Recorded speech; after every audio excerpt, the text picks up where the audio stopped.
The second bank is taking shape.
Hot water service into the system to see what will happen, and that at the moment is heating the hot water.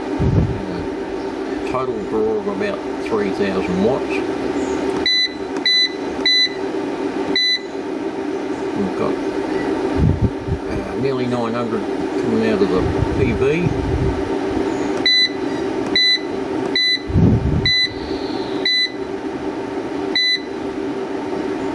And 2.1 kilowatts coming out of the batteries. So with PV assist during the daytime, it can be done with the two banks of batteries that I've got. So that's a big step. With the addition of the second battery bank, that gives me more capacity to hold up against a heavy draw. So with the PV on top, we've got Our little 4-cylinder that we started with has just a turbo added to it.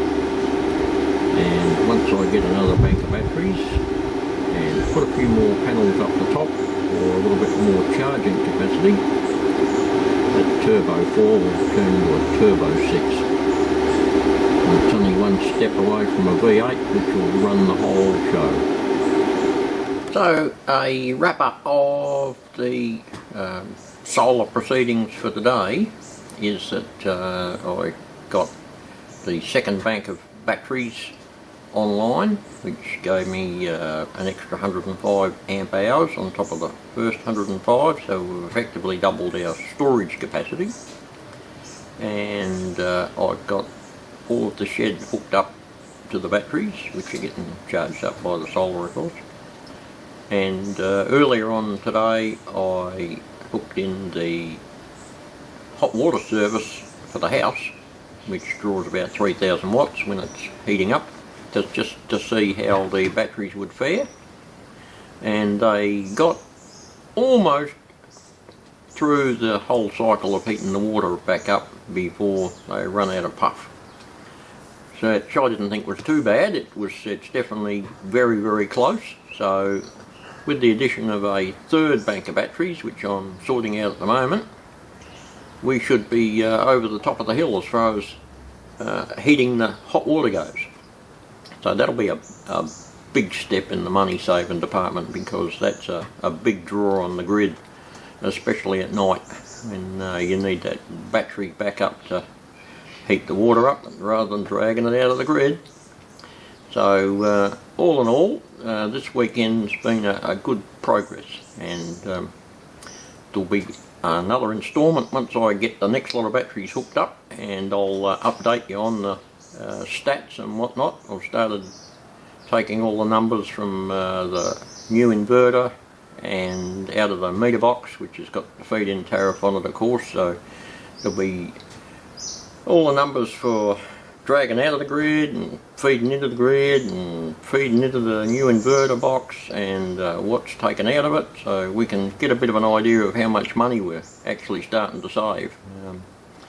And like I say, once we get this hot water service onto the battery set up, we'll be grinning. We'll be saving hundreds every quarter. So outcome is another bank of batteries, and also to get some more PV on the roof to up the wattage to help during the day to not only heat the water but to keep the extra batteries right up. So it's a matter of just building up the system from here, and it'll all be good. So we'll see you in part 3 of the Going Solar